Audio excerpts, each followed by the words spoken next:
तो चलिए फिर बच्चों क्लास को स्टार्ट करते हैं। और आज के इस वीडियो में हम आपको इंग्लिश पढ़ना सिखाने वाले हैं। देखिए बच्चों, इंग्लिश पढ़ने के लिए एक चीज़ ज़्यादा ज़रूरी होता है कि पहले आप मात्राओं को समझो, मात्राओं को पढ़ो, उनके जो मूलभूत कॉन्सेप्ट है उनको समझो। क्योंकि जब तक इन सभी चीज़ों को नहीं समझोगे, मात्राओं के प्रोनाउंसिएशन आपको नहीं समझ में आएगा, तब तक आपको अंग्रेजी पढ़ने बिल्कुल नहीं आएगा। और मात्राओं में आप जो वाउल होता है, आपके जो वाउल होता है ना, कौन, ए, ई, आई, ओ, यू, इनके उच्चारण को समझो। अब आपको लगेगा यार ये तो सिर्फ 5 है, 5 से क्या होने वाला है। नहीं बच्चों, कहने को तो ये सिर्फ 5 वावल है, लेकिन इनका 51 उच्चारण होता है। एक नहीं, दो नहीं, 51 तरीके से उच्चारण होता है। यानी एक एक लेटर का ना हम कई तरीके से उच्चारण करते हैं। जैसे मैं कुछ अगर लेटर लिखना चाहूँ तो ज़रा ध्यान दीजिएगा। अगर मैं एक ही बात करूँ, मैं यहाँ पे एक शब्द लिखता हूँ कैट, दूसरा शब्द मैं लिखता हूँ कार, चौथा शब्द मैं लिखता हूँ बाल, पांचवा शब्द मैं लिखता हूँ नेम। ठीक, अब जरा इन सभी शब्दों पर ध्यान दीजिएगा। सब में तो एक ही मात्रा है, दूसरी मात्रा तो मैंने लिया नहीं, लेकिन आप हर जगह ए को अलग अलग तरीके से उच्चारण करोगे। यहाँ पर ए को आप क्या पढ़ रहे हो, ए की मात्रा पढ़ रहे हो, तभी कैट हुआ। यहाँ पर ए को अब ना आप आ की मात्रा पढ़ रहे हो, तभी कार हुआ। ए को यहाँ पर औ की मात्रा पढ़ रहे हो, तभी बॉल, बाल नहीं होता, बॉल हुआ। और ए को यहाँ पर आपने ए की मात्रा पढ़ा, तभी नेम हुआ। तो मतलब होता एक ही है, लेकिन उसका उच्चारण कई तरीके से होता है। तो कहने को तो हम कह सकते हैं कि ये 5 होते हैं, लेकिन पांचों के 51 उच्चारण होता है। इस बात को याद रखिएगा। दूसरी बात अगर याद रख सकते हैं, जो बहुत छोटी सी बात है, मैं उम्मीद करूंगा आप लोग इतने तो समझदार होंगे कि आप याद रख सकते हैं कि जो ए, ई, आई, ओ, यू जो होता है, ये सिंगल में भी आता है, पेयर में भी आता है। जैसे कार में देखा होगा तो एक सिंगल मात्रा है, यानी सी पर एक सिंगल मात्रा है। लेकिन अगर मैं रीड लिखूं तब तो आर पर दो मात्राओं का पेयर है, यानी ए भी है, ए भी है, ई और ए, यानी दो मात्राओं का पेयर हो गया। अगर मैं लिखूं चेयर, लिखूं CHAIR, तो यहाँ पर ए आई, यानी दो मात्राओं का पेयर है। तो कुल ऐसे 21 पेयर होते हैं। तो 21 पेयर होता है और सिंगल भी मात्रा होता है, दोनों की मिलाकर 51 तरीके से उच्चारण होता है। तो जब तक इनके नियम को नहीं पढ़ोगे, समझोगे नहीं, तब तक नहीं आएगा। इसके साथ साथ जो कॉन्सोनेंट होता है उसको समझना पड़ेगा कि कौन सा कॉन्सोनेंट, कौन सा अक्षर कब साइलेंट होता है, कब हल्का पढ़ा जाता है, इसको समझना पड़ेगा। कब उसको आधा लिखा जाता है, तभी आपको अच्छे से अंग्रेजी पढ़ने आएगा। यही अंग्रेजी पढ़ने का असली सिद्धांत है। रही बात बड़ा खड़ी की कि अ का ए होता है, आ का डबल ए होता है, इसका प्रयोग तब हम करते हैं जब हमको किसी का नाम अंग्रेजी में लिखना हो।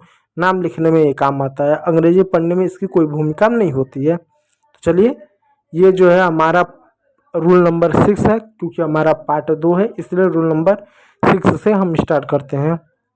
तो चलिए, क्या है, जब अंग्रेजी के किसी वर्ड के लास्ट में यू ई आए, अब देखिए यू भी आया, ई भी आया, यानी दो मात्राओं का पेयर आया है, तो यहाँ पर उसको हम ऊ पढ़ेंगे। क्या पढ़ेंगे, ऊ पढ़ेंगे। कैसे ऊ पढ़ेंगे, जरा ध्यान दीजिएगा।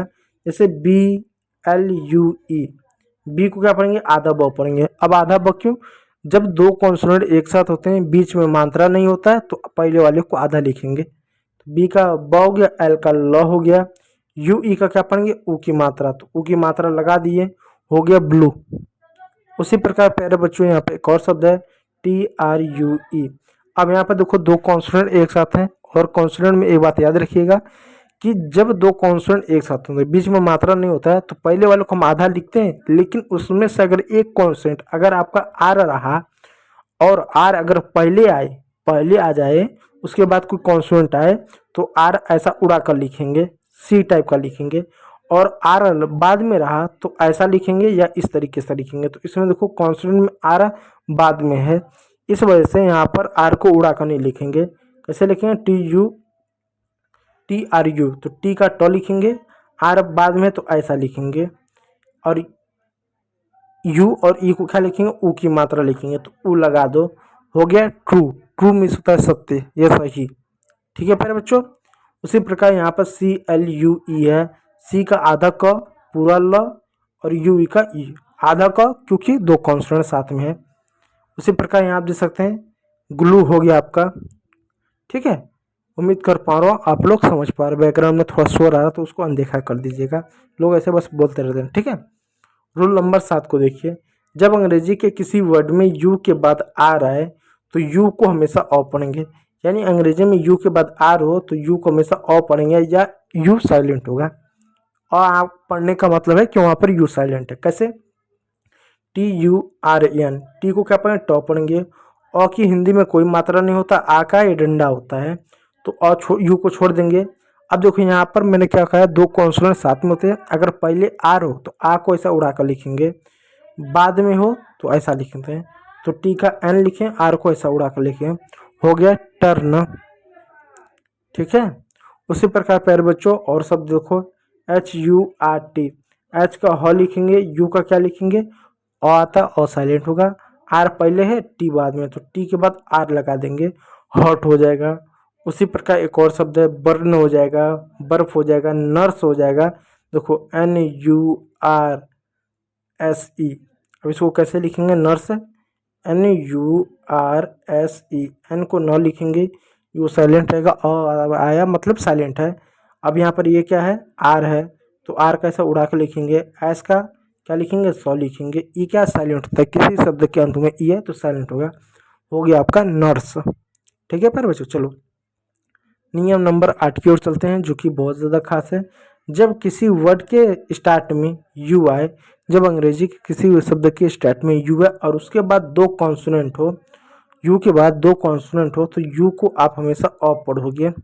जैसे एग्जाम्पल तौर पे देखो, UNCLE, तो यू है, यू के स्टार्ट में दो कॉन्सोनेंट है, हाँ दो कॉन्सोनेंट है, एन भी कॉन्सोनेंट है, सी भी कॉन्सोनेंट है, तो यू को अ पढ़ दो। ठीक। अब जरा ध्यान दो, एन क्या? एक कॉन्सोनेंट है, सी क्या? कॉन्सोनेंट। दो कॉन्सोनेंट एक साथ है तो पहले वाले कॉन्सोनेंट को आधा लिखेंगे।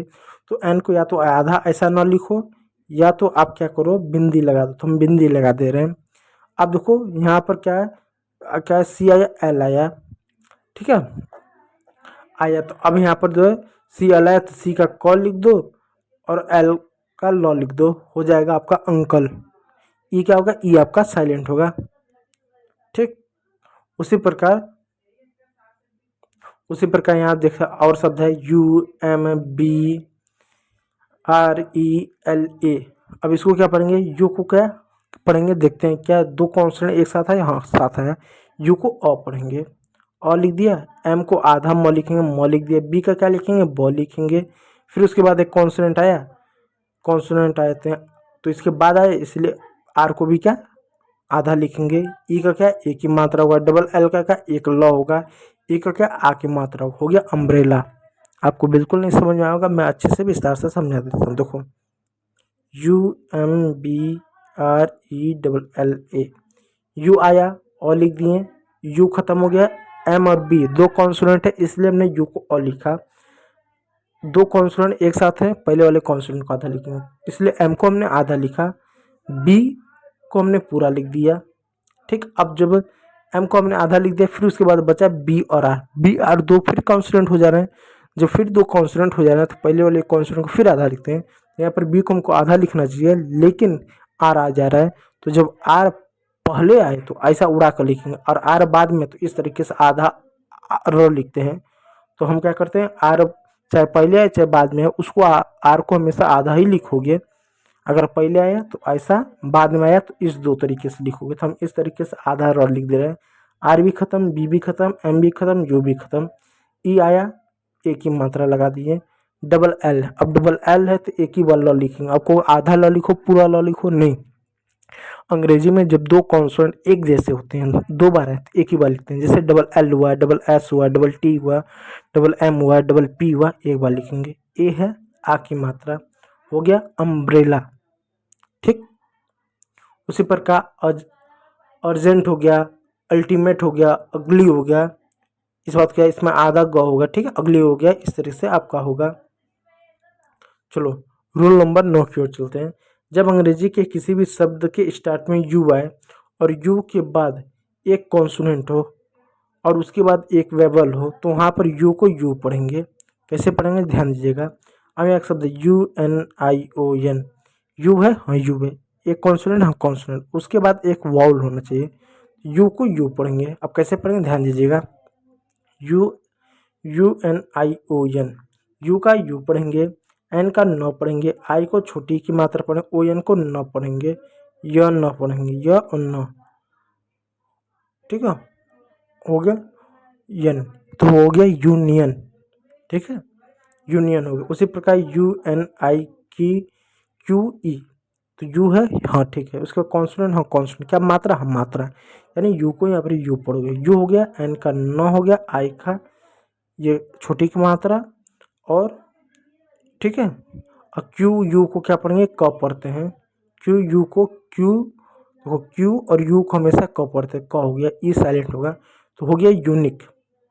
ठीक है, तो यहाँ पर यूनिक हो गया, युगांडा हो गया, यूनिट हो जाएगा, यूरी यूरिनल यूरिनल हो जाएगा। इस तरीके से बाकी शब्द होंगे। तो उम्मीद करूँगा वीडियो अच्छा लगा, यदि अच्छा लगा तो एक लाइक कीजिएगा, चैनल पर नया तो सब्सक्राइब जरूर कर लीजिएगा। वीडियो को देखने के लिए बहुत बहुत धन्यवाद।